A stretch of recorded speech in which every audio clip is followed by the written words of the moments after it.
Throws deep round to the end zone. Detroit touchdown. Amon-Ra St. Brown, score one of the season.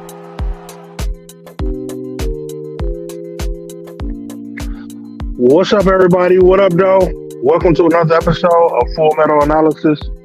I'm your boy Bruce Diggy. Got my co-host MJ Marcus of Detroit.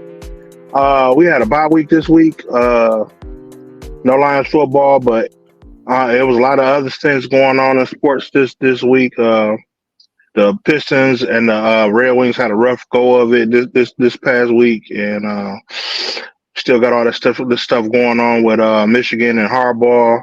I heard that he did make it onto the bus, so he's not suspended yet. So we'll see what happens with that. We should be getting a decision real soon.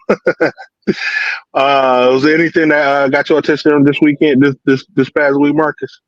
Well, breaking news: Harbaugh is suspended. Oh wow! They suspended him while he was up in the air. The most interesting thing about that to me is the timing of it. It's like they suspended him. Today is Friday. Tomorrow is the first ranked opponent that Michigan's played all season. Right. And they waited. What a time.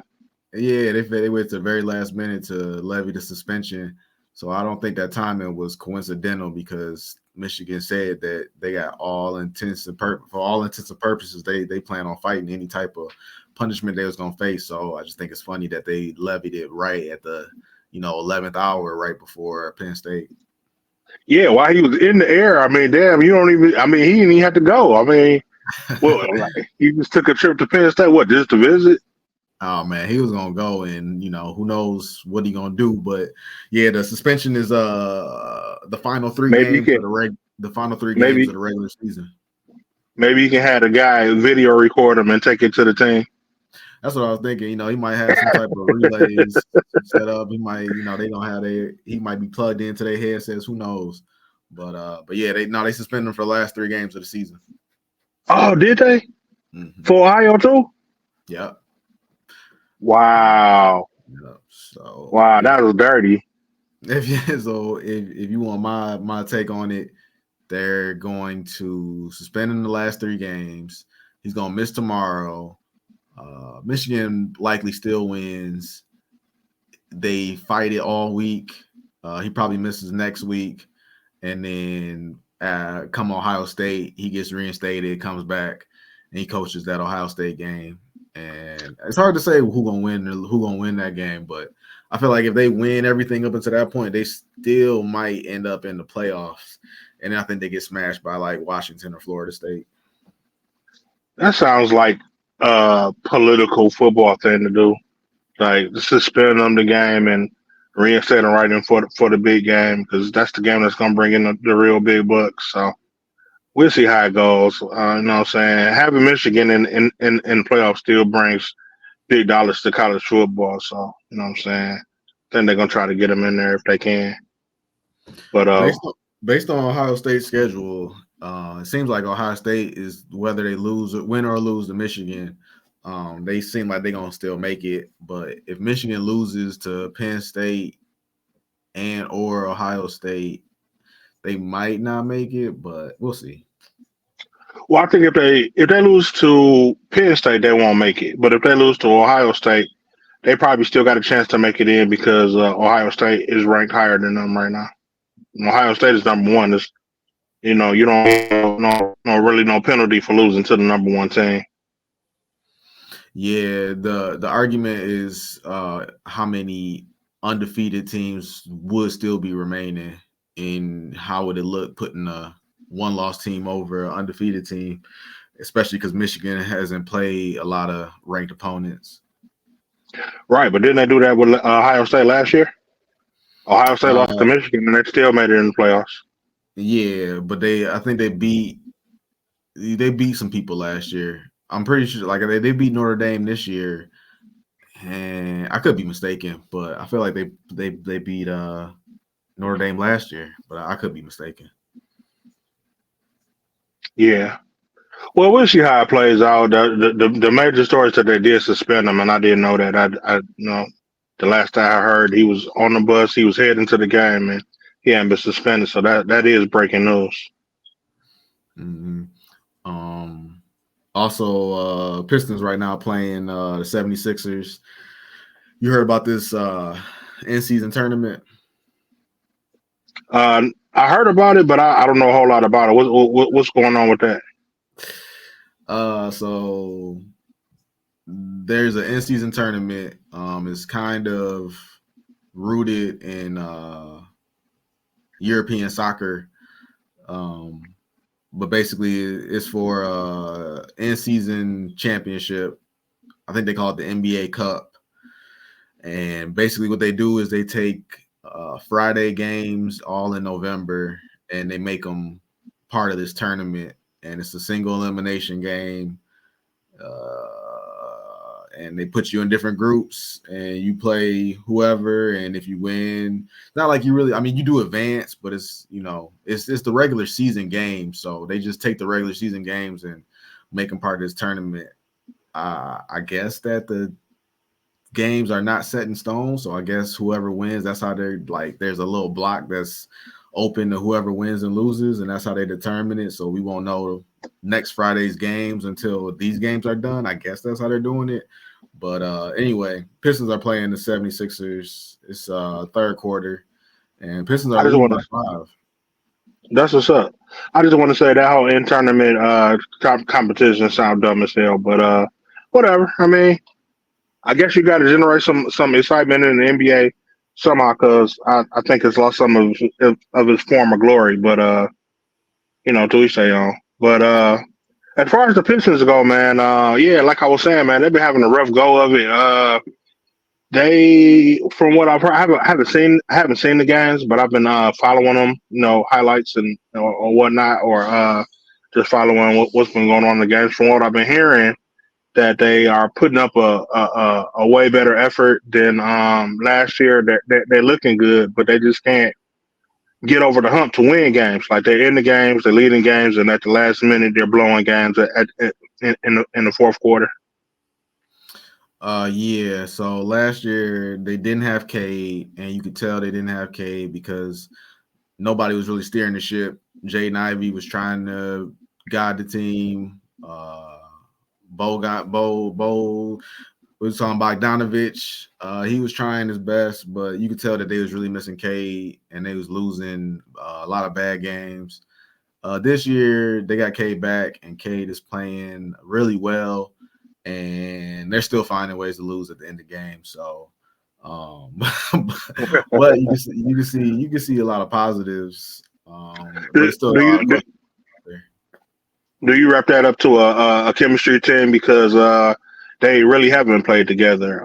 This will be the first time that the whole team has had the chance to play with each other, and they're still trying to find their chemistry. And do you feel like they can pull it together like midway through the season or at some point during the season? No. Honestly, I've been saying it, and when I said it earlier, it sounded like a insult, and I still believe it, but I don't want it to come off as an insult. But a lot of people will say that they have such a young team, and I think that's a soft way of saying that they have the worst talent. Basically how they got the worst talent, and that sounds like an insult, but it's really not a knock. It's just that it's the NBA, so all the teams got talent, and somebody got to be the worst talented team, and I feel like that's the Pistons. I think that as time goes on, so with all the top picks that they picked in the last couple of years, Cade, Ivy. And we'll speak about Ivy in a minute. Cade, Ivy, Asar, Duran, and now I'm hearing good things about Sasser. I heard he just had a MVP. Well, not MVP game, but a really good game. And what all those names that I just named, you don't think you still think they're bottom tier talent? I Yeah, mean, because as far as the NBA goes. as far as the NBA goes, I do because a lot of teams aren't really built on all homegrown talent. Most teams got free agents and trade pieces that are sprinkled in, and then you got your homegrown drafted players. The Pistons are like all drafted players and then like just leftover free agents that they put together. Well, I guess we have to wait and see what progresses as the season go. I'm hoping that you're wrong on this point, and they can. It is just a chemistry thing, and they can put it together. I'm gonna start watching the games. I'm gonna start watching the games to see what I think of them, but hopefully they can put it together. Speaking of Ivy, though, um, it was like a scare this weekend. They said he had an illness, but it's been rumors floating around that maybe he was upset that he wasn't starting, and that's why they were just saying that he had a illness, and they were actually he's actually holding out, and he doesn't want to play with the Pistons anymore, and that he scrapped all his social media of any Pistons. But then it came back around that he actually is probably sick, and that he didn't have any Pistons stuff on his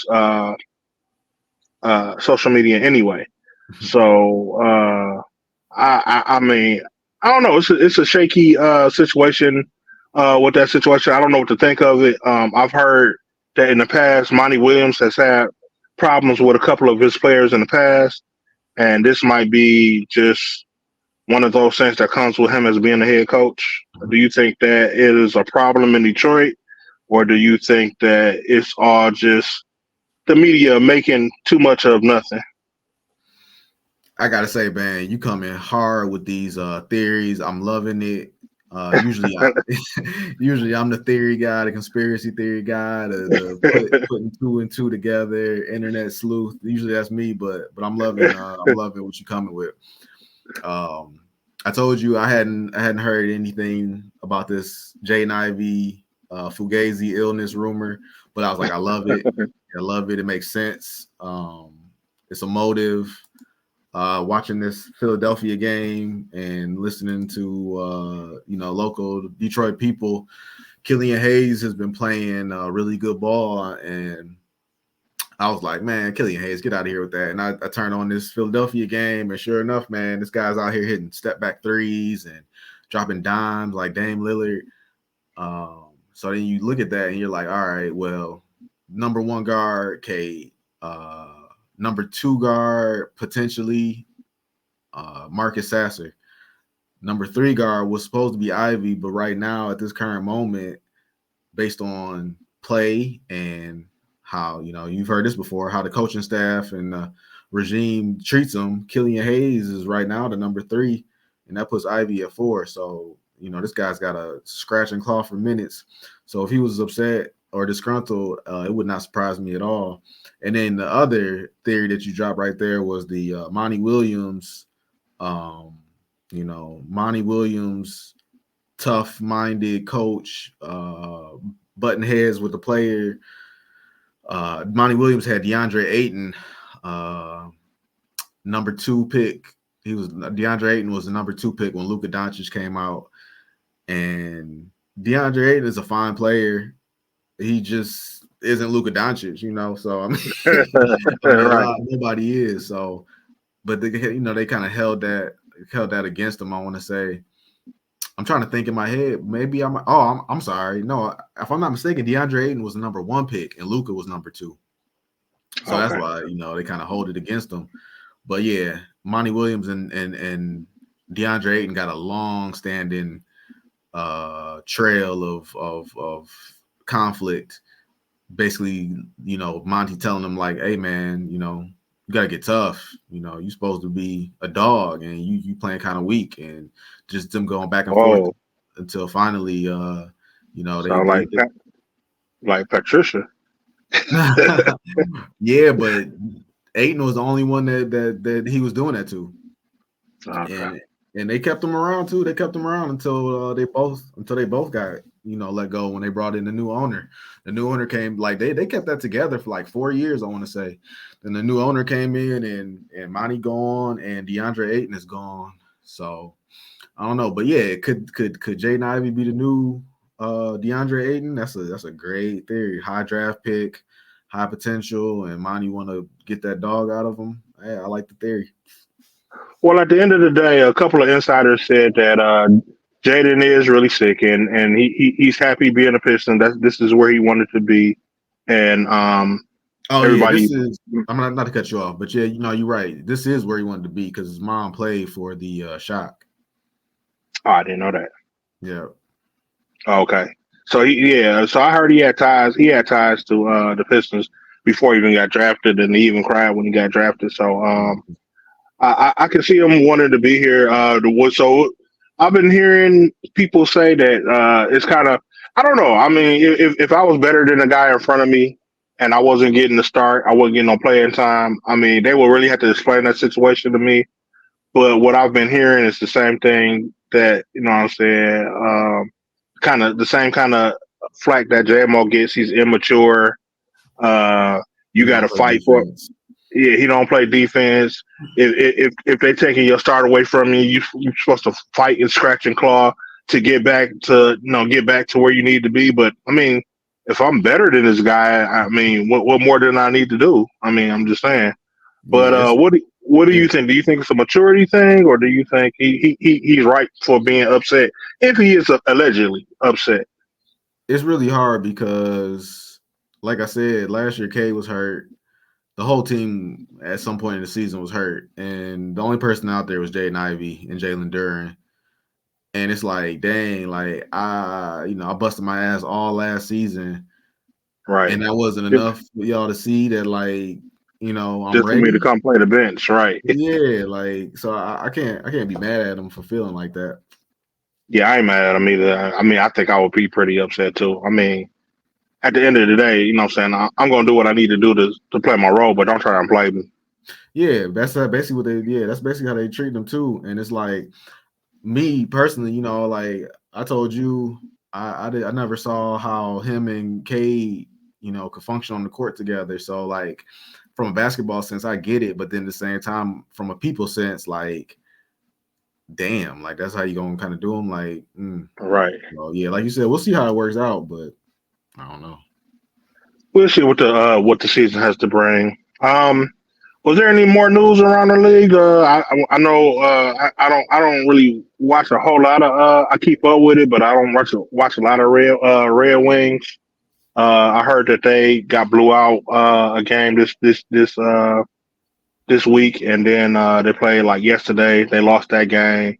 They started off really hot, and then it seems like lately they just fell off the edge, man. So Yeah, no, they struggling right now.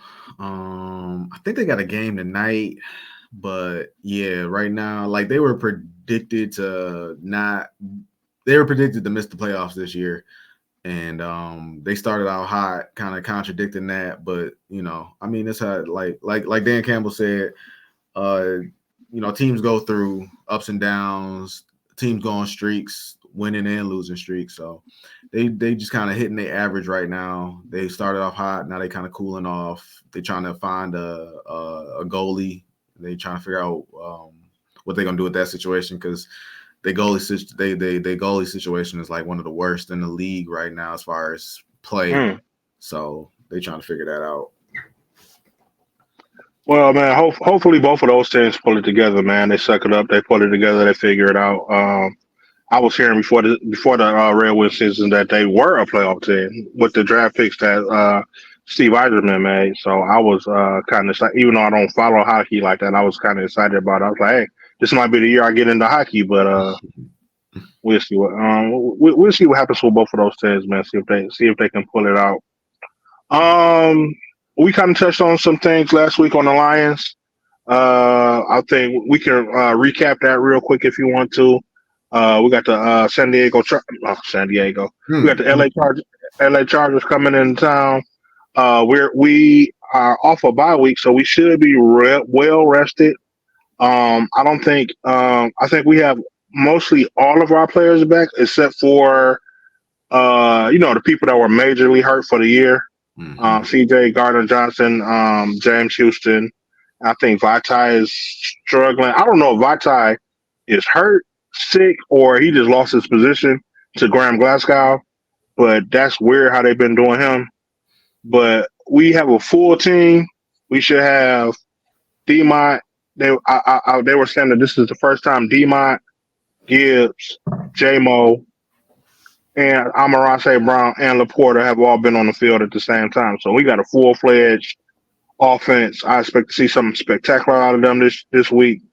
And our defense should be running on all cylinders. I expect to see Josh Pascal out there. The whole full defense. What are your thoughts on this upcoming game? Everybody's supposed to play. Dan Campbell said this is the healthiest they've been in a long time. Vitae, like you said, the Gardner Johnsons and the James Houstons, those guys are obviously out, but Vitae is still out. Like you said, I think it's a little bit of both. It's a little bit of injury, and it's they're talking like he did lose his position in Glasgow. So him and one more person was out, but it wasn't a surprise, like you said. Right, he's always hurt. Levi Onwuzurike. He did get hurt. Oh, also, and the trade we just made for he's out. Peoples Jones. He had a rib injury, but I heard that came from the game in Cleveland before he came here. But they said it's not serious. It's not long term. But it's not. It wasn't said. By the time I made it in tonight, I didn't get a chance to check out the injury report whether he was going to play any snaps this game or not. If he does, I figure it will be limited snaps. But even so, we should have a full offense. My concern with this game is that not the bye week. We might be rusty, and then we got to fly all the way to LA to face the Chargers. Also, another thing that had me worried, I didn't know that we will be playing in this stretch. We're going to be playing 3 games in 11 days. I heard.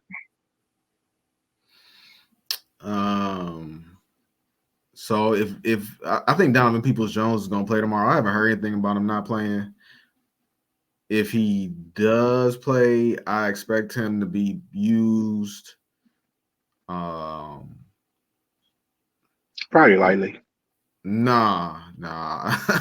like if he was to play tomorrow and you told me his final stat line was like 4 catches for 30 something yards, that's what I would kind of expect. Which I understand you could say that's lightly, but I think he's gonna be out there though. That's my thing. Okay. I expect J-Mo to have a big game this time. It's time for him to shine. I've been hearing a lot of J-Mo slander in the sports radio world this week. A lot of J-Mo slander. Well, it's been on both sides of the fence. You know what I'm saying? One thing that was while I agree with some people that we need to see more out of J-Mo. The interview with Herman Moore that he needs to get more target. They need to use him in different ways. I agree with that, and that's not all JMO's fault because I do agree that they need to use him more. But it's been being said that how can you use him more if who do you want to take targets away from if you use him more? And I'm not saying that I want them to like overdo it, you know what I'm saying? Just strain themselves to make J-Mo get a ball. But everybody's had a game. Like Laporta's had a game where he was featured. Gibbs has had a couple of games where he was featured. Of course, Amon has had games where he was featured. But I feel like if you gave him, he's been averaging like three targets a game. I mean, I don't think it would hurt if he got like 5 or 6 targets a game. You know what I'm saying? At least give him and then the targets that he does get a lot of the times are high difficulty catches. You know what I'm saying? Somebody used the term like give him a couple layups to get him going. And then what I'm saying, stretch out the field or whatever. You know what I'm saying? Just get on the ball. Yeah. But a lot of people are saying, "Oh, he's a drop machine," and what I'm saying, we haven't seen anything. But I don't think he's got a small sample of share of the targets and all these drops. Everybody keeps saying he has. I looked up his stats. He had like 3 drops. Out of 15 targets, and he's got 6 catches. So 4 of those, so nine balls have hit his hands. 3 of them were drops, 6 of them were catches, and 4 of them were probably like uncatchable or whatnot. You know what I'm saying? So I don't get where this he drops a majority of his passes comes from. Yeah, no, I would have to look at the drops, but it's a weird correlation with the drops. Like, I think he had just as many. I feel like maybe before, but he didn't really have a catch last game. So last I heard, his catch rate to drop rate was like 1-to-1. No, he's got 6 catches. I just looked it up. He got 6 catches. He got 6 catches this year. He's got 3 drops. Now last year he had 1 catch and 2 drops. Yeah, even that's still a 50% catch rate. Right. Kind of rough, but while you was talking though, man, as you was talking, I was just thinking and I started visualizing. And you played way more football than I have. And you know what J-Mo sounds like to me? What's that? When you said that, they should use them more or differently, I should start thinking like J-Mo sounds like that guy when you playing football. And this is not a knock on J-Mo. I'm just saying this is the image that came to my mind. You playing football and there's that one guy that's playing and you don't want this guy to play, but he just insists on playing with y'all. So you just be nice and you let him play. And then he'd be like, "What should I do?" And he'd be like, "Go deep." And you don't throw him the ball. Go long. Go long. Here. Like, Keep going. just keep going. Keep going. Keep going. Yep. And that's and what do they do with J-Mo, man? They just send that guy on deep routes. Like, hey man, J-Mo, go deep. And once again, hey J-Mo, we're gonna hand you the ball. We're gonna hand you the ball on this end around. Don't block for J-Mo. Don't block. Don't block. Hey, man, there you go, man. You said it, not me, but and then I was gonna say they'll give him 1 9-deep ball per game, and it's up to him what he does with that. But at the same time, like I said, man, I look at stuff from like it's the sports aspect and it's the people aspect. And if you gonna give somebody like 1 chance, and he be like, "Hey, man, you get 1 chance. If you mess this up, that's it." Now you don't tell him that, but he knows that's what it is, and that is what it is. And that's a lot of pressure to put on the kids. So I mean, I get where Herman Moore coming from, but like I be telling you, I tell Herman Moore like, "Hey man, I don't think they love J-Mo like the city love J-Mo." Well, what I've been hearing out of camp, I've been listening to a couple shows. They had a couple of Lion insiders on, and all the coaches are saying that J-Mo has been putting in the work these past couple of weeks. He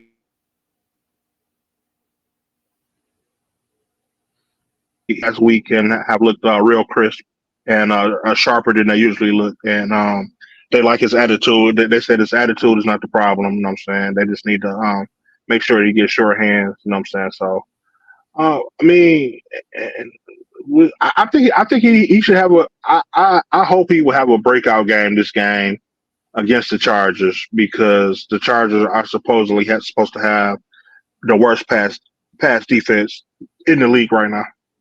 I mean, I would love if he did have a breakout game. I'm not expecting it. I'm not expecting it.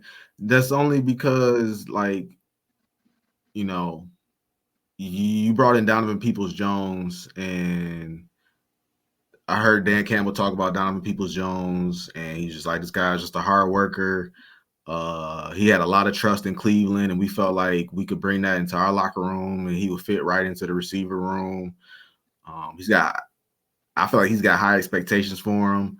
And just my thing with J-Mo, man, is I don't think it is a. I don't think. I definitely don't think it's an effort thing, or I don't think it's a will thing. Like somebody told me one time, like when it comes to training people, and they just don't get it. They just not doing it. It's just not clicking. It becomes a issue of is it skill or is it will? Do you like the skill to do it or do you like the will to do it? And we seen JMO do it at college, but we haven't seen him do it Right. at the NFL level. So what is it? What is it? And the thing that really gets me is that every time you hear the coaches talk, they say the same thing. Like they just which makes me think that if they're telling us the same thing, are they just telling him the same thing and they're just not seeing what they're trying to get him to do? And how do you fix that? Well, like I've been saying, I don't know, man. It just seems to me that in college he was running all type of skill routes, and they just use him for certain routes in this thing. All I've seen him do in this in this in this in the NFL is go long and try to catch a difficult pass over the middle. So I mean, Last thing I'll say is that I think I think Brad Holmes and Dan Campbell, when they say that they are like joined at the hip and like one mind, I truly believe them. But when it comes to JMO, I think that's the only thing that they are kind of night and day on. Like what Brad Holmes envisions is not the same as what Dan Campbell envisions, and that's just my personal opinion. the other lion under fire is Eddie Hutchinson has been taking a lot of shots in the news. I mean, he's he has been criticized that while he is a great player, he is getting pressures, he is getting hurries on the quarterback, he is having impacts on the game. He's not getting sacks. He hasn't had a sack in a month. Um, he does lead the team in sacks, but his sacks comes in bunches. It comes from like it's not like he gets the sack every game. He gets a bunch in like 1 or 2 games, and he's been taking a little fire for that. What do you think about Eddie Hutchinson? I mean, I personally think that I agree that he is a great player and he does have an impact on the game. I love the way Aiden is playing, but I do wish that he would finish because there's a lot of times where he gets to the quarterback. You see him. He's there almost every time. He's getting to the quarterback, but he just doesn't sack him. It's even a couple of times that he grabs him and the quarterback still makes the throw. And you know what I'm saying? I would just like to see him finish. Anybody that and you haven't criticized Aiden, I would say you've just been like you said, you just want him to do more. I'm not mad at that. And anybody who says that they want to do more, I'm not mad at that either. I'm not there. I think back to last year, he didn't even struggle. He's doing what he's doing right now last year. Which is he looked like he was getting there, but he never actually got there. And like midway through the season, we were questioning should we have taken Kayvon Thibodeau. And Kayvon Thibodeau never really came around last year, but Hutch did. And somebody made a correlation that Hutch came around when James Houston came on the scene. So, maybe that's his running buddy, and right now he's not there. And Hutch really is out there on his own. Charles Harris and Romeo Okwara, Julian Okwara, they all doing the best they can, but you don't fear Charles Harris. You respect Okwara, but they're no Aiden, they're no James Houston. So I think he kind of started the season off pretty good. Right now he's at a little dry spell, but I think towards the end, I think he'll pick it up, especially when Houston comes back. Speaking of help, they got Josh Pasco came back last week. While he didn't make a big impression in the game last week, that was his first game back in like 4 weeks. Do you think that he can help Aiden out any? As far as that defense, man, everybody is everybody is innocent until proven guilty. You know, everybody is a non-threat until they show me that they're a threat. So, Well, he was a beast. He was a beast right before he got hurt. That's the only knock I really have on Josh Pascal. Like when he's in the game, he makes plays, but then he gets hurt. You know, so he'll come out, he'll have two great games, and then he'll get hurt. Like he came out, he made a big sack in the Chiefs game. He came out at the beginning of the Seahawks game, and he was fired, and then he got hurt midway through that game, and we didn't see him again until last week. yeah, I mean, I don't know if I would say like he's an impact player. He's out there and he's a solid. He's a solid. You know, he's to me. Everybody on defense is just a guy until they prove that they're just not a guy. And he Well, just we're got not, before. well, not an impact player, just somebody to take some of the pressure off of Hutch. Yeah, I mean, I would put Pascal right there next to Romeo Okwara. Like I've seen Romeo Okay. Okwara make plays, but if you told me that we lost Romeo Okwara for the season, I wouldn't be like, oh. You know, you told me Pascal gonna miss 3 weeks, it'd be like, oh, okay, you know. But you told me he's out there, okay, cool. You know, like my head is gonna go either way. But Right. But you brought up Patrick Mahomes, which makes me. You asked me what I thought about the Chargers game, man. Honestly, I think this is as far as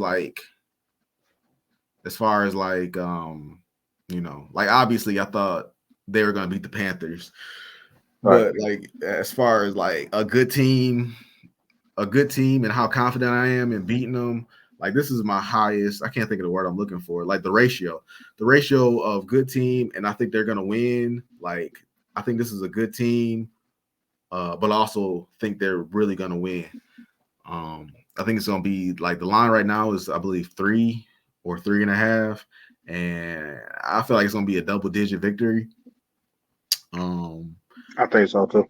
Yeah, at first I thought that maybe the Chargers were gonna give them hell because they got a good passing attack, and Khalil Mack and Joey Bosa.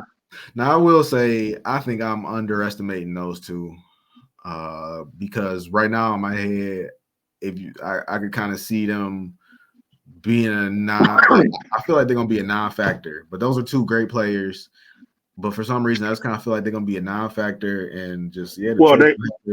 They're going up against Taylor Decker and Panay Sewell. So I mean, they're going against Panay, yeah, and I think Goff is gonna get that ball out quick. And the only thing that gives me pause, not even pause, it doesn't give me pause. If you told me that the Lions lost this game, I would imagine it's because Justin Herbert. And I say that because when you look at the Lions season,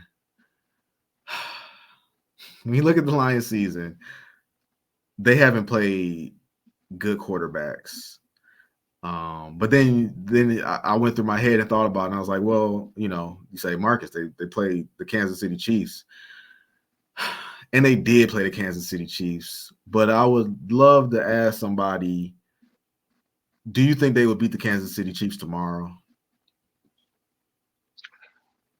I thought about that, and I feel the same way I felt at the beginning of the season.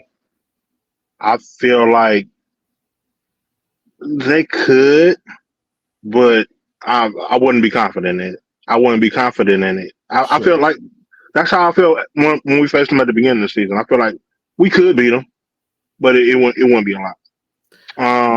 And the thing, somebody brought up an interesting stat. The Lions, when they're facing a stationary quarterback, they get a whole bunch of sacks. They're all over them.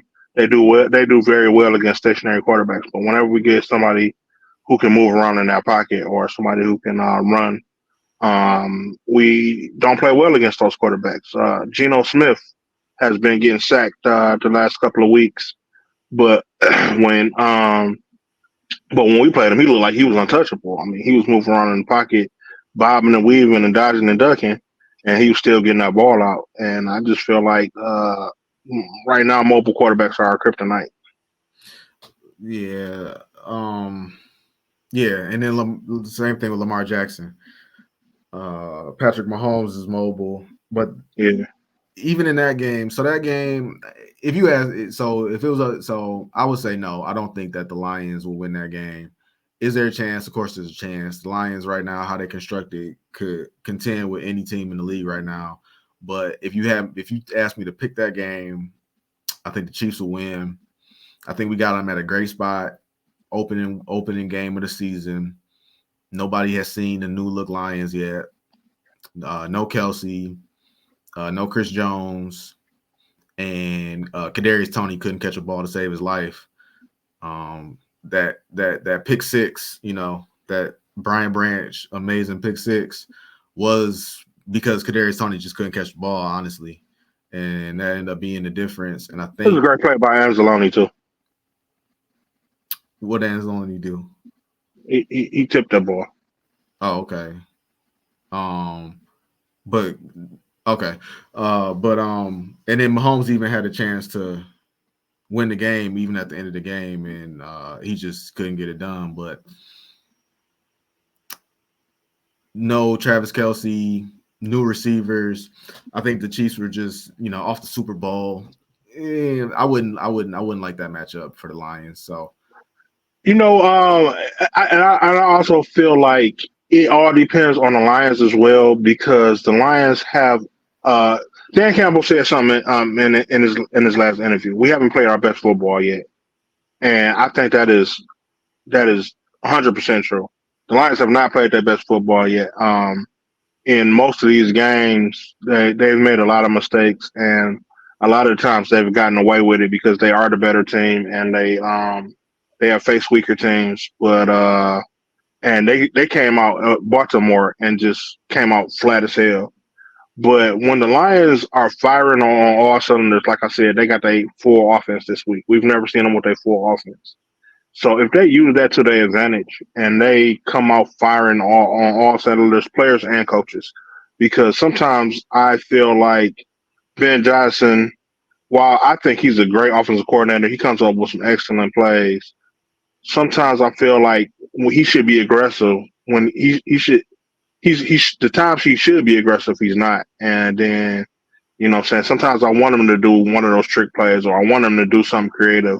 And then sometimes he does something a creative or a gadget play when it's not necessary. Like they did it on the goal line in the Raiders game and it ended up getting stuff because it was a gadget play.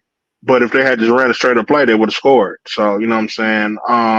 So I feel like it depends on if the Lions come out firing on all cylinders. And especially for this game. I do think the Lions, while I do think they win by double digits, I do think the Lions need to come out and take this game seriously and play like the team I know they can play like in order to win this game. And that goes for the Cowboys later on down the season as well, and the Vikings. yeah, the Lions have just a very favorable schedule. Like I said, I'd say a majority of the quarterbacks we play have been bottom 15, uh, bottom 16, have been bottom 16 quarterbacks. I think Geno is definitely upper 16 quarterback. And so we struggle with the upper ones and we've destroyed the lower ones. So this is the upper level quarterback. So I'm really interested to see how they do. They definitely got a great offense. And if anything, maybe I should be looking at the over instead of Lions by double digits. Yeah, I think it's going to be a high scoring game. I personally think that the score. I thought the score would be something like 24-17 or something like that. Um, or 14. No, it's 28-17. That's what I had it at. 28-17. Yeah, that's what I was thinking initially. As I've been talking it out, man, I'm starting to really rethink it. But no, I like the Lions winning 27-13.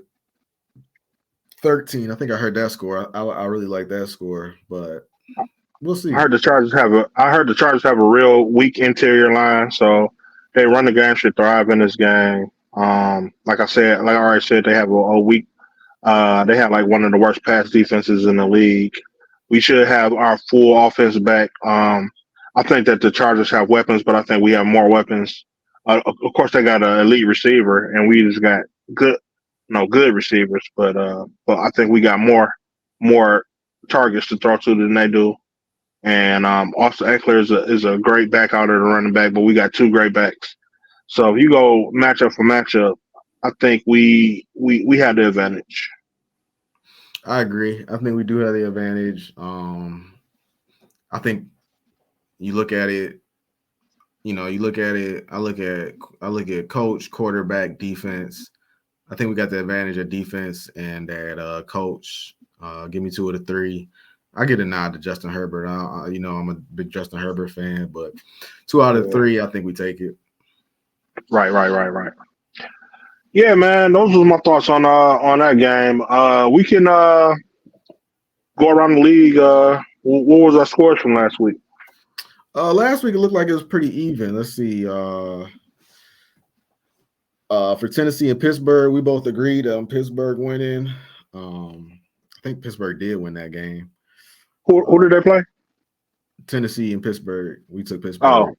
Yeah. I think Tennessee did. I think Pittsburgh did win that game. Miami and KC. We both took KC. KC won that game. Yeah. You said Dan Campbell said that the Lions haven't played their best football yet, and I was thinking in my head like, well, who has played their best football yet? Then I was like, Miami. Seattle versus Baltimore. Baltimore's given 5.5. You took Baltimore. I took Seattle.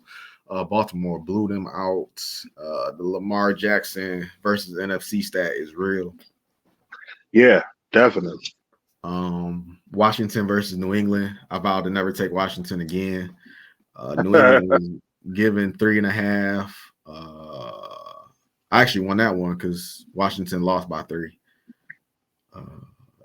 Tampa Bay and Houston. We both took Houston. Your boy CJ Stroud. Man, we got to stop real quick, man. CJ Stroud is a monster, dog.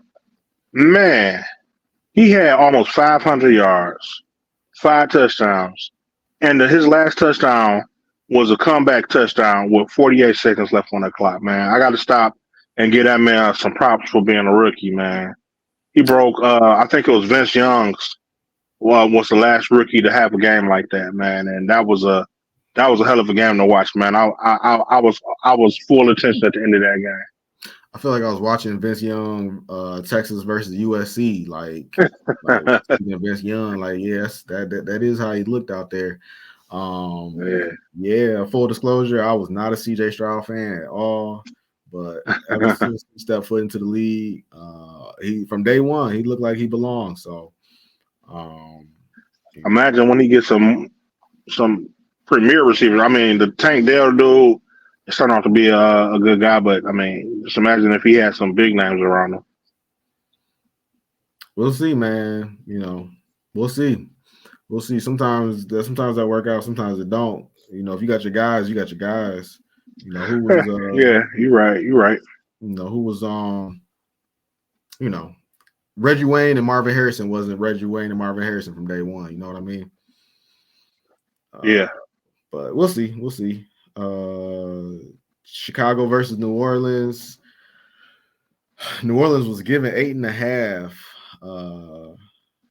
Chicago, they didn't win that game, but I think they covered. I think they lost by 5.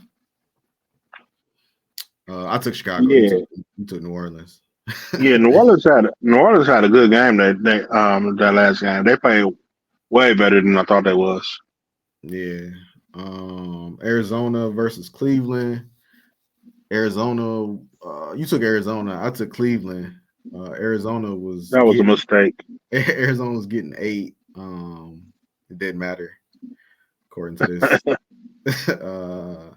Kyler Murray should be back next week though. He should be. Minnesota. I still don't know who their receivers are. Minnesota versus Atlanta. We both took Atlanta, and Josh Dobbs saved the day for Minnesota. Any word? I know. Any worries about Minnesota? I just want to know, man. Like this, I know Josh Dobbs was over at the Cardinals, man. Where did this guy come from? Because I'm hearing starting to hear good things about him. I mean, he's not an elite uh, quarterback, but I hear he's out there holding his own, looking pretty decent. Dobbs was. I got one of my best friends, huge Tennessee fan. So Dobbs came out of Tennessee. I believe he was quarterback before Hendon Hooker, and Okay. I want to say he's a rookie this year, if I'm not mistaken. But yeah, he's just a guy nobody thought much of. He's just gonna be the fill-in guy for Kyler Murray. Arizona Cardinals gonna have the worst record in NFL history. All of this, and some guys, feed off of that energy. Well, I mean, if he's playing like they said he's playing, then we're gonna have to watch out for Minnesota. I thought that with Kirk Cousins going down, that was a lock for us to win the NFC North. But we're gonna have to stay on our toes. Yeah, Dobbs is just he's just one of those guys, man. He's just Brock Purdy's playing bad right now, but he's just a Brock Purdy. He's just a Sam Howell. Right. He's just I'm just out here to get a win. Like, Right, I might throw some interceptions. I might fumble a ball, but if it's 4th and 2 and I got to take it run it with my feet, I'll do it. He's just one of those type of guys that's just trying to get W by any means. Right. Rams and Green Bay, we both took the Rams. I feel like the Rams lost that game, did they? They did. The Green Bay, yeah, Green Bay won.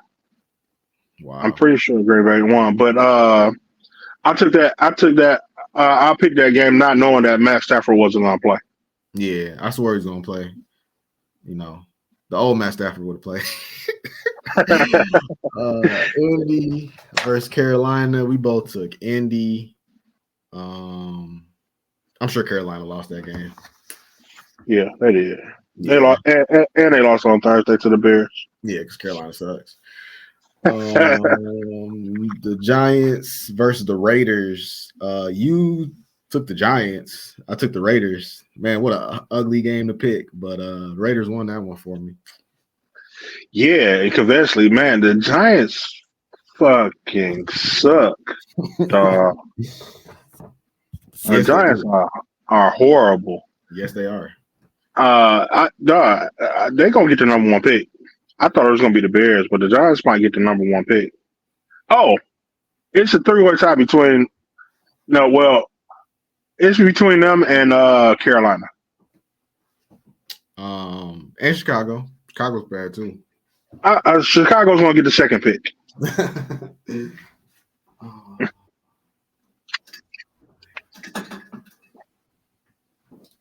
My bad. I had to grab a pen. Dallas versus Philly. I took Philly. You took Dallas. Philly won. Yeah. That's what they do. Yeah. Yeah, I hate it. And I hate it tainting my tongue by picking the Cowboys, but Well, tell me how you feel about this one. Speaking of tainted tongues, man. Buffalo played Cincinnati. I took Buffalo, and you took Cincinnati, and Cincinnati came through for you. Yeah. I figured it was going to be Buffalo. Buffalo is not the Buffalo. Oh man, I don't know what's going on in that organization. They're still a good team, but they're not an elite team anymore. I wouldn't put them as an elite team this year. So a lot of people are saying. I think they need a running back and one more receiver, man, and I think they get back to where they was at. Lastly was the Chargers and the Jets, and we was like, yeah, Chargers gonna win that. So that's what happened. And I did. Right. Let's see, go around the league. Thursday was such an ugly game, man. I couldn't even I was like, what's the point of watching this, man? I didn't even watch it, man. I forgot it was even on. Oh my god, it was such a terrible game. Yeah, man.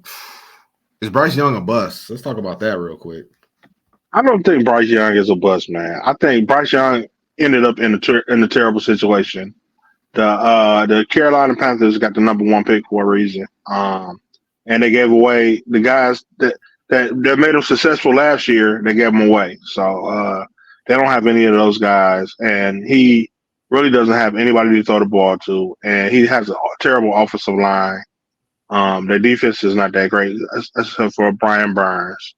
So I just think that Bryce Young is in a horrible situation. I think they need to go out, make some. I'm not even sure if they have a draft pick next year. I think they gave it away this year to get Bryce Young.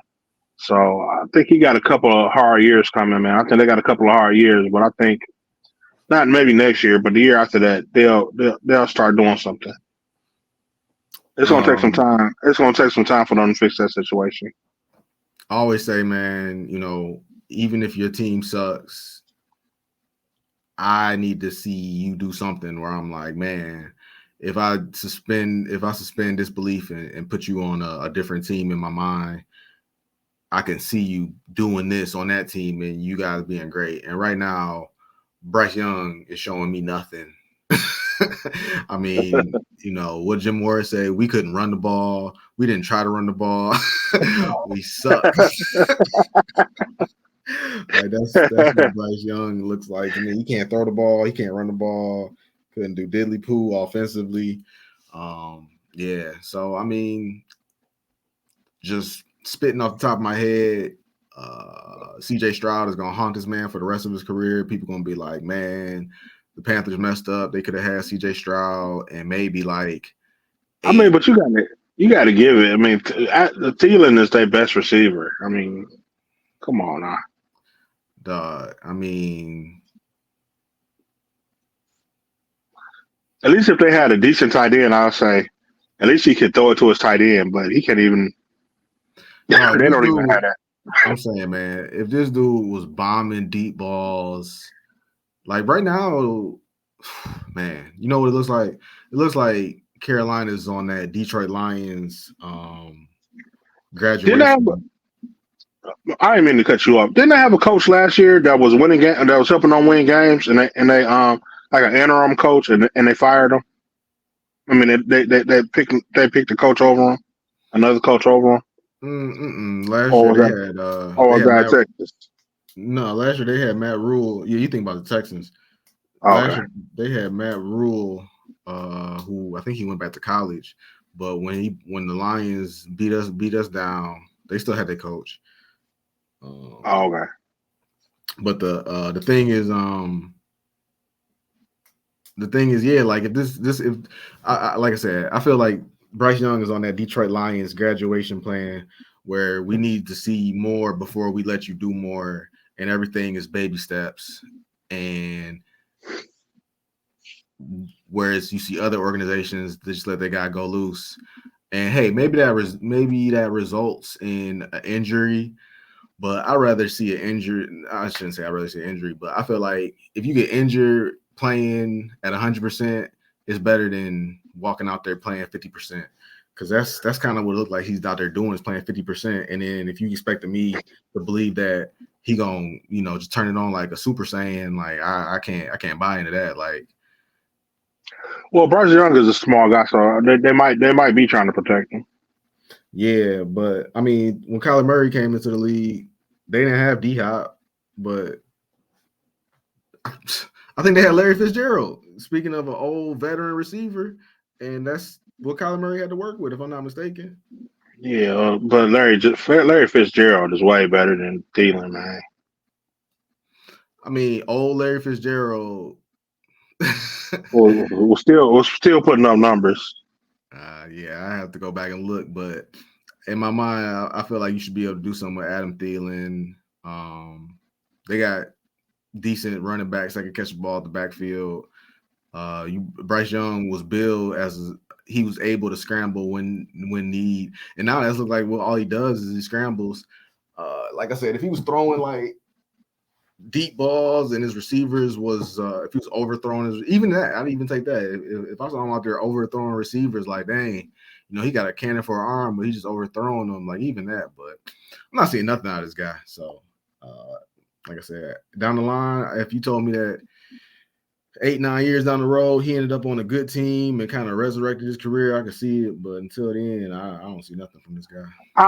The last thing I'm gonna say about it is I think we need to see what he does next year. See what pieces they add and see what they do, what he does next year, and then I'll be able to give you a strong consensus on what I think about Bryce Young. Yeah.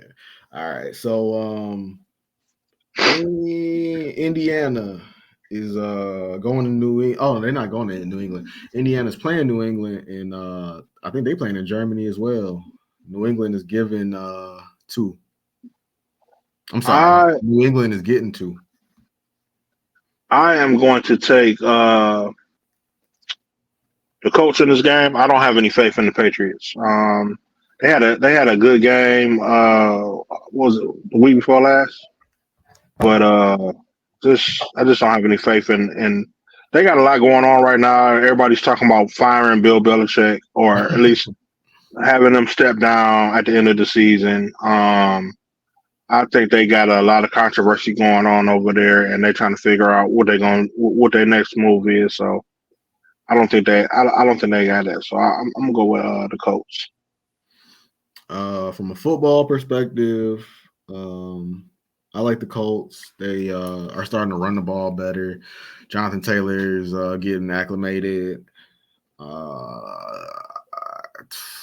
I want to say Zach Moss, but whoever was filling in for Jonathan Taylor, they're still using him. So they kind of got a two-headed backfield going on there. They got good receivers, and their defense is they take advantage of opportunities. That's a football perspective. But from a gambling perspective, I'll never bet on New England again. So we in agreement. We both taking the Colts in this one. Cleveland is going to Baltimore. Cleveland is getting 6.5 on the road. I believe Deshaun Watson is playing. Yeah, I heard Deshaun Watson is playing, and I think they said this is the first time Deshaun Watson is going to be playing Lamar Jackson, but Baltimore's been rolling, man. I don't think there's nobody, unless they just come out and fumble it up, I don't think nobody's messing with Baltimore right now if they keep playing out the way they've been playing. Deshaun Watson, even though he's playing, he's missed a lot of games. He's had an inconsistent season. He's been in and out, so I don't think that he's going to be at the top of his game, and I think that Baltimore takes this game. I like your analysis, and if I'm wrong, I'm gonna look back and be like, man, that was A1 analysis. I should have listened to it. But I'm gonna go ahead. I'm gonna take Cleveland. 6.5 is a lot for a division game. I feel like Myles Garrett. If anybody knows Lamar, maybe TJ Watt. But if anybody is used to dealing with Lamar, elite defensive player used to dealing with Lamar, I feel like Myles Garrett should be used to it, and they should be able to keep up with them. But no, your analysis is way better. But just a gut feeling, I'm gonna take Cleveland. What we got next? We got Houston is going to Cincinnati. Ooh. Houston is getting 6. Oh, that's a tough one. I heard Higgins isn't playing in this game, and if CJ Stroud can come out and have a game like he had last week, I think that the Houston's are a hard team to face. Even though the Bengals are playing great ball, they're still not the team they were last year. I don't think so. And I'm gonna go with the Texans on this game. I think that they pull this one out. We're gonna agree on that. I didn't know T. Higgins wasn't playing. I would have took Cincinnati otherwise, but T. Higgins is kind of the glue guy on that team, and I don't feel comfortable with 6. Houston, no T Higgins. So yeah, I gotta go with you and say Houston. New Orleans is going to Minnesota, and New Orleans is giving 2.5 on the road. Minnesota's offense has been firing on all cylinders. But still don't know a whole lot about about Dobbs. I would like to see more from him, so I'm gonna go with uh, dang. What did you say again? New Orleans. Yeah, I'm gonna go with New Orleans. They had a great game last week. They seem to have pulled it together in the last couple of weeks and found their identity. And they are playing like I thought they were going to play at the beginning of the season. So I'm going to roll with New Orleans in this game. Yeah, I gotta agree with you. It pains me to go against a hot team. I usually don't go against a hot team. I'm probably going to regret going against a hot team, but Minnesota is kind of due for a loss. New Orleans has been, to your point, New Orleans is hot as well, so I don't feel that bad. So yeah, I'm gonna agree with you. I'm in on New Orleans as well. Tennessee is going to Tampa Bay. So Tampa Bay is giving 1. They got 1.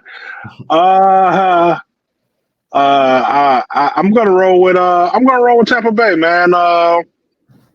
Baker Mayfield came out. He had a good game last week. Did they win that game last week? No, CJ Stroud. Oh yeah. They even though they lost that game, Baker Mayfield had a good game. CJ Stroud was just too much for him. He came out and won that game, and like I said, with 48 seconds left on the clock. But before that, Baker Mayfield had just drove down the field and scored that game. So they were looking good, man. I think Tampa Bay has taken a lot of losses, and they're going to come out fired up with a game that they feel like they need to win, and they're going to take this game. So I'm gonna go with Tampa Bay. My bad. I'm watching the end of this Pistons game, and it's just crazy how gambling works. As we're talking about gambling right now, the line on this Pistons game was Philadelphia -9. Pistons lost, Oh wow! But they blew it at the end in the fourth quarter. Yeah, I just looked up, man. They was down by like 12 or 14, and it was like the beginning of the fourth quarter. But anyway, the thing is, the line was 9, and the Pistons were down by 8, and Joel Embiid shot a 3-pointer with no time left on the clock, knocked the 3-pointer down. So, but they had to review it to see if it left his hand in time, and he was like adamant, like, "Nah, review that," and it's like, wow, that's crazy. And I'm pretty sure they said that it was no good. So I know my pops, he had Detroit +9, so I know he happy. And I know he said don't review that shit either. That's probably his exact words. But yeah, so my bad. I'm going with Tennessee. I know the gambling guys aren't happy. It's somebody getting screwed either way. Somebody. A lot of people have Philly. I'm sure I would have took Philly. Yeah. I figured you was gonna take Tennessee. You going with your guy Will Levis. Yeah. He didn't do the same thing he did the game before that. No, not at all. But this Tampa Bay defense isn't Tampa Bay defense ever since the Lions game, man. They haven't put fear in anybody. No disrespect to anybody they played, but people have been doing whatever they want to, it seems like, to them. So I think Derrick Henry I honestly think Derrick Henry gonna have a good day.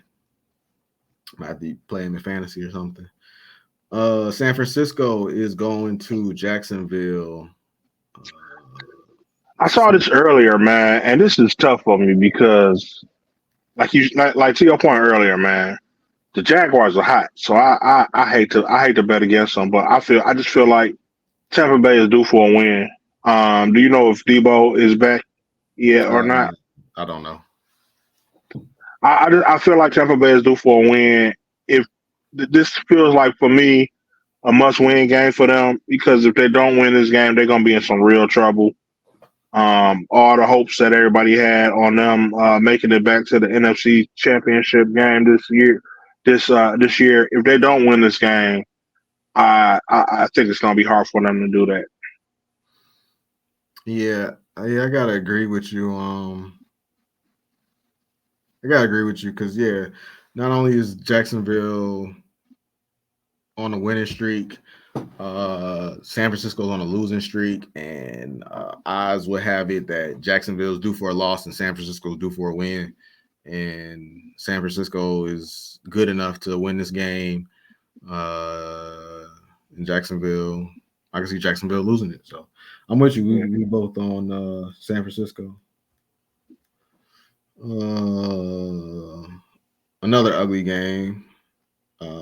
Green Bay going to Pittsburgh. Green Bay getting 3.5. Once again, man, I hate I hate I hate picking Pittsburgh, but I just think but I don't have any faith in Green Bay. Green Bay, I was surprised that they won last week. If they win, I'll be surprised if they win this week. So I'm gonna go with Pittsburgh in this game, Any even though any they haven't looked great. any does it give you any hesitation that the wide receiver apparently has gone crazy? No, because they had crazy wide receivers before and they still won. I mean, Uh, they've had the craziest of receivers, the crazy wide receiver king, if you might have it, if you will. that crazy wide receiver actually posted a picture of him and the current receiver, and he just did a split screen like a two-face. George Pickens is turning into AB. It's a tough game, man. It's a real tough game. Aaron Jones had a decent game last year. I'm a big Aaron Jones fan, but it's like this guy has been terrible this year. Pittsburgh's defense is for real. They're in Pittsburgh. But I'm going to take Green Bay and hope that they lose by 3. That's the best I can hope for.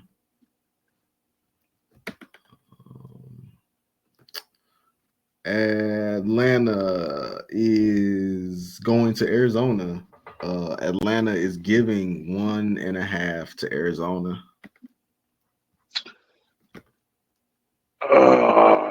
Shit. Man, they're like a mirror team, man. Kyler Murray is back, True.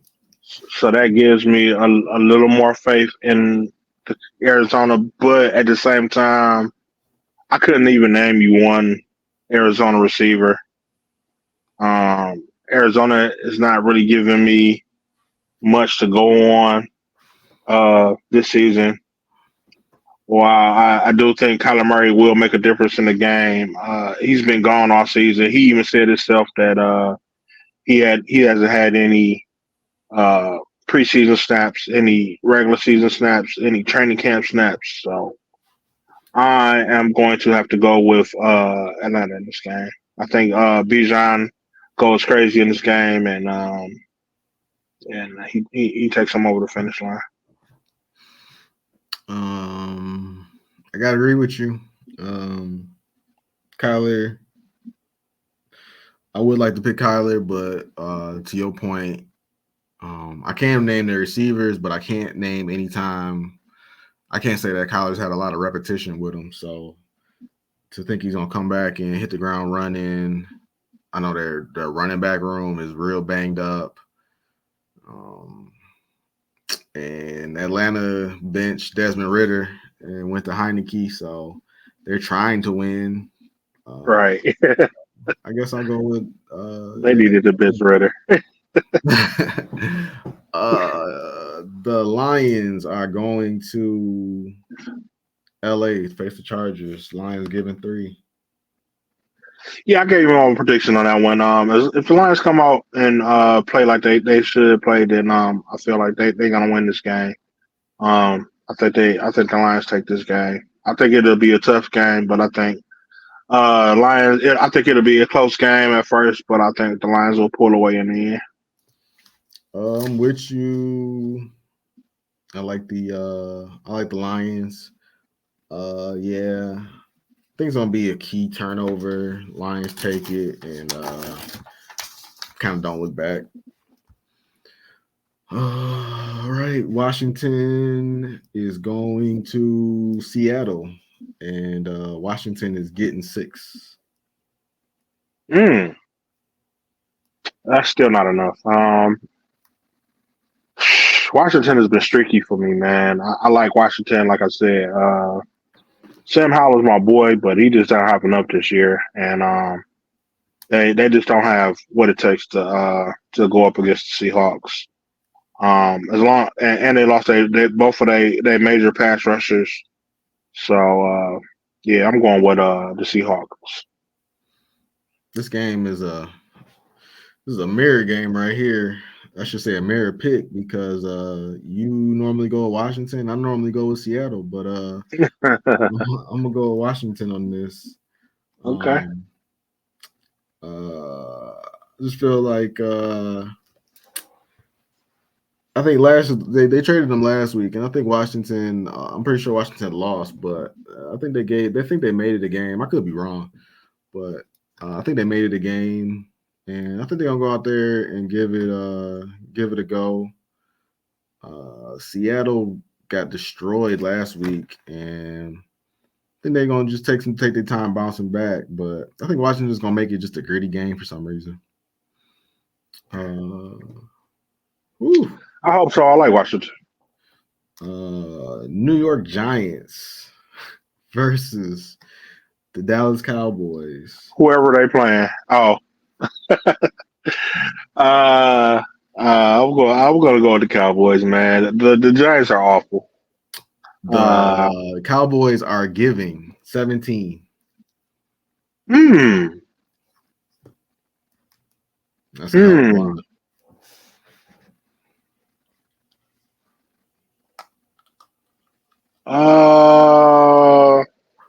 Who's playing quarterback for the Giants right now? Tommy DeVito. That's not a made up name. That's actually who's playing quarterback. Nah, I'm gonna stick with my first mind and stick with the Cowboys. I want no parts of Tommy DeVito. I can't blame you.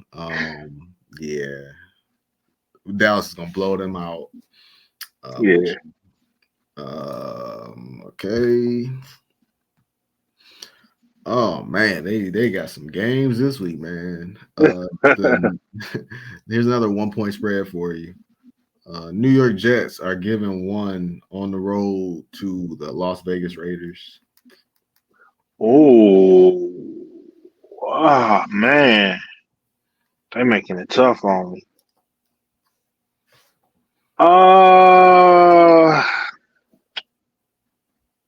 I always like the Jets defense, but the Raiders came out and they had a pretty decent game last week. I don't know if they got a wake up call by their loss on Monday night or what, but they looked pretty decent last week. The more he plays, I will never have faith in Zach Wilson. Just because of Zach Wilson, I'm gonna go with the Raiders. I'm with you. The Raiders played inspired football last week. We'll see if it carries over to this week. But yeah, Zach Wilson is not playing good at all. Last game of the week, Denver Broncos getting 7.5 going to Buffalo.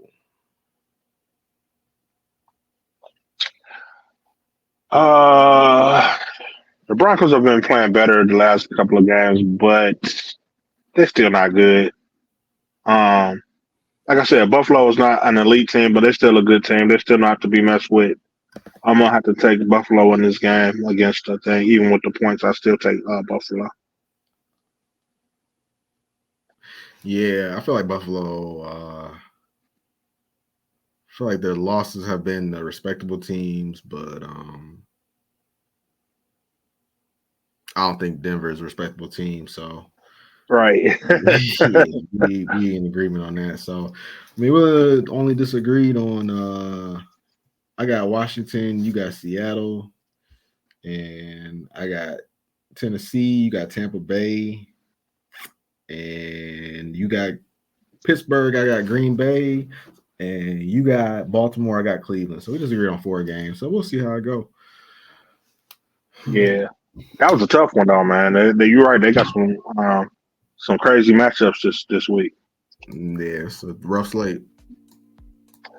But I mean, it was a good show, man. I mean, even though it wasn't on live football, I think we got to a lot of topics, discussed a lot of things, man. Good luck to the Lions this week, man. Come out, play y'all best game, live y'all best life this week. And with that said, man, we will see y'all next week. Peace.